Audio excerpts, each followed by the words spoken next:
Cześć moi drodzy, witam Was w kolejnym filmiku. Dzisiaj tak troszkę bardziej plenerowo można powiedzieć, bo ładna pogoda się zrobiła, przynajmniej przed chwilą była, jak tutaj do załadunku dojeżdżałem. I tak sobie pomyślałem, że wyjdziemy trochę z budy i pokażę Wam co i jak. Jeżeli chodzi o taką kontrolę, taką podstawową kontrolę na firmie i jakie mogą być jej aspekty. No jak wiecie, jak jedziecie na jakąś firmę, na co się tam mniej więcej przygotować, nie? Jeżeli chodzi o sam czas nagrania, no to jest dosłownie przed samym Bożym Narodzeniem, bo jest środa, teraz jak nagrywam popołudnie, to zobaczycie to pewnie dopiero po Bożym Narodzeniu, ale w każdym razie mam nadzieję, że brzuchy Was nie bolą i że fajnie spędziliście święta. A jeżeli o mnie chodzi, to też teraz zaczynam od piątku rana, w zasadzie od czwartku popołudnia, bo w czwartek tam koło 12 mam mieć wolne i aż do drugiego. Więc te wszystkie filmiki i shorty, które będę wstawiał, to po prostu one są zaplanowane, a te z roboty, nie? A tak właściwie to siedzę na urlopie. No dobra, to nic, bez przeciągania jedziemy do myjni, bo od tego zaczniemy, bo najpierw ten kontener, który poładowałem, musiałem umyć. I dopiero wtedy go ładowałem i tak dalej, ale dobra, to do rzeczy. Jedziemy na myjnię.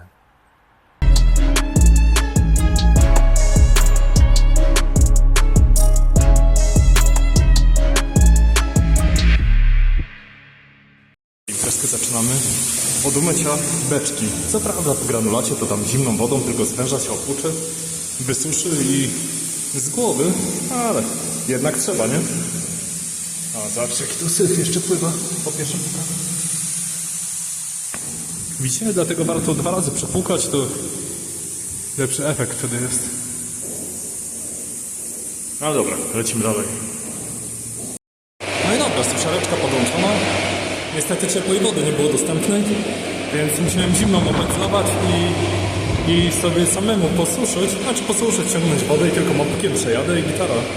I zrobione tam po granulacie, to wiecie jak to wygląda, to tam nie jest jakieś specjalne mycie, ale to moje 15-20 minut i samemu opędzlowane, a jak ja czasem mam czekać, aż oni się sami obudzą na myjce i zaczną coś robić, to naprawdę bez sensu jest. No ale to wiadomo, tam każdy ma swoje jakieś metody albo uprzedzenia, zależy jak wygląda. No nic, wycieram i zaraz Wam pokażę jak wyszło. To po 17 minutach mamy taki efekt roboty. To już trochę nie doschło, ale to już tylko mopikiem trochę delikatnie liznę i jest gitara. To jedziemy się ładować. No, ładnie wszystko. No i dobra, od czego tutaj byśmy zaczęli? No przede wszystkim, co jest najważniejsze, no to tak jak widzieliście, no, żeby beczka była sucha, tak jak tutaj w tym filmiku przedstawiłem, znaczy w tym skrócie tam z myjni. Żeby beczka była sucha i przy okazji, żeby też nie było tam żadnych ciał obcych ani niczego innego, bo zwłaszcza jak na spożywce jeździcie, to wiecie, to zaraz za to można wylecieć z... Czekaj, weź to otwórz. O. Zaraz można wylecieć z firmy załadunkowej.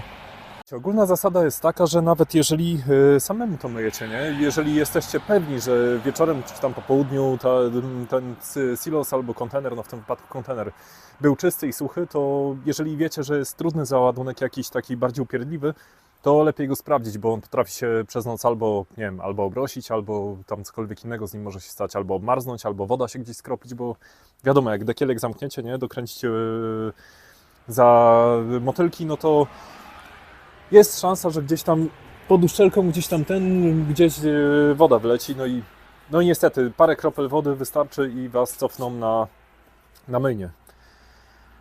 Do samego takiego radzenia w takiej sytuacji, no to już tak kiedyś tam pokazywałem na filmiku, w jaki sposób to zrobić, no to co? No to wchodzicie do środka, szmateczka i w drogę, nie? Ewentualnie jeżeli już jakaś grubsza sytuacja, no to tutaj ciepłą stronę kompresora podłączacie sobie do naczepy i ja osobiście wtedy korzystam z tych węży, które są dostępne, jeżeli nie są plombowane, nie?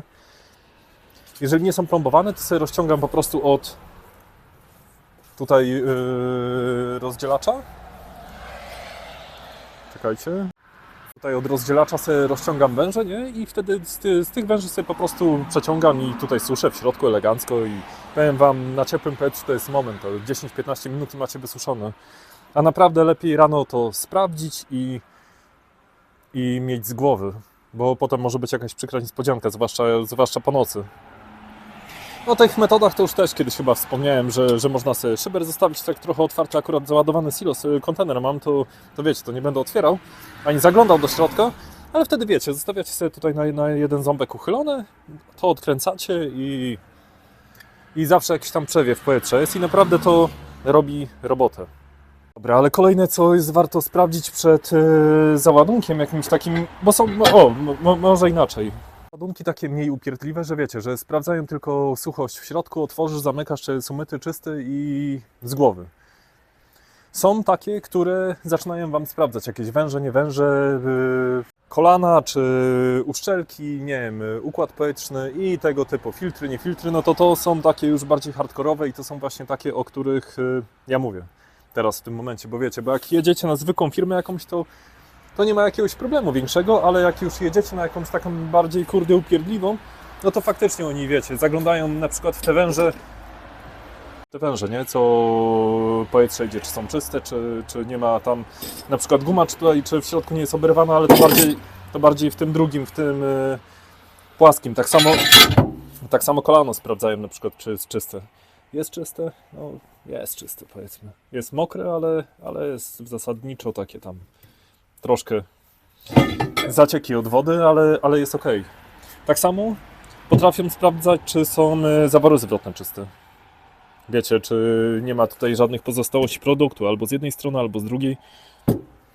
To też trzeba tam zajrzeć i się upewnić, czy jest wszystko gites. Kolejna ważna rzecz, ale to akurat w kontenerze jest gdzie indziej filtr, ale normalnie w silosie, wiecie, jak tutaj macie na rozdzielaczu filtr, to też przy plastikach, nie plastikach, to też potrafią do niego zaglądać. No i wiadomo, no tutaj te wszystkie złączki to też tam chcą zaglądać. Nie wszyscy, ale chcą. Kolejna rzecz, jeżeli chodzi o węże. Czekaj, włączę światełko. Musi być czyste, to jedno. No widzicie, a tak jak tam u góry jest... Nie, to jest zadarte? Nie, to nie jest zadarte, to jest po prostu jakieś takie od zagięcia. Ale na przykład nie może być śladów gumy odchodzącej. Nie może być uszkodzonych uszczelek, nie może być w ogóle wąż uszkodzony w żaden sposób, bo to też Was cofną.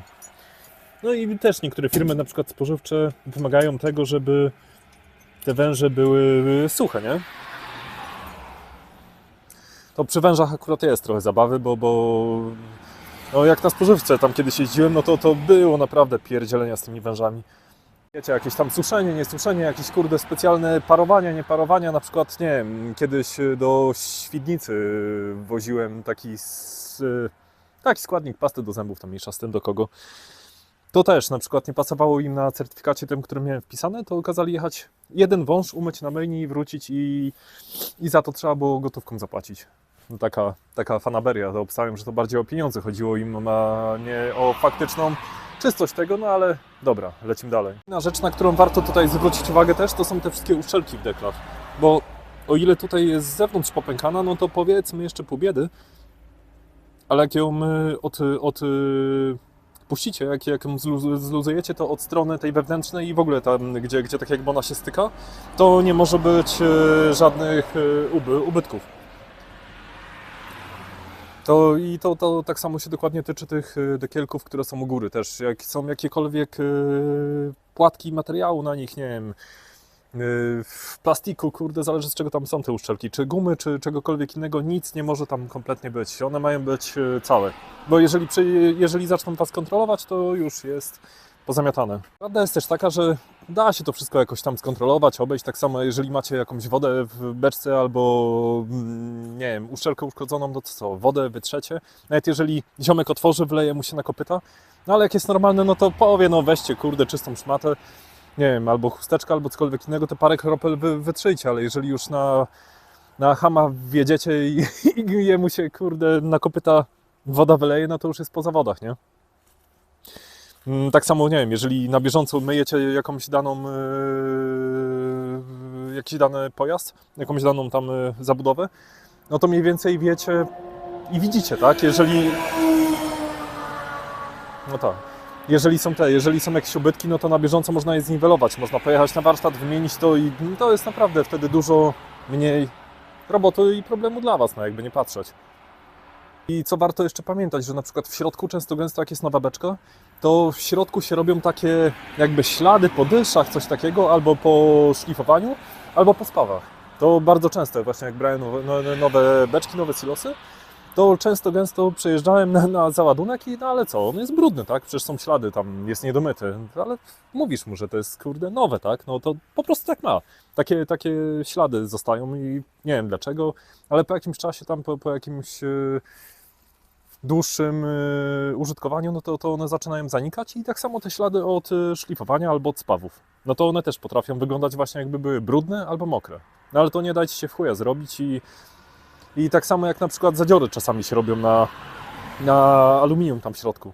To też w zasadzie, nie wiem, to ciężko mi powiedzieć, od czego to się tam robi, ale robi się.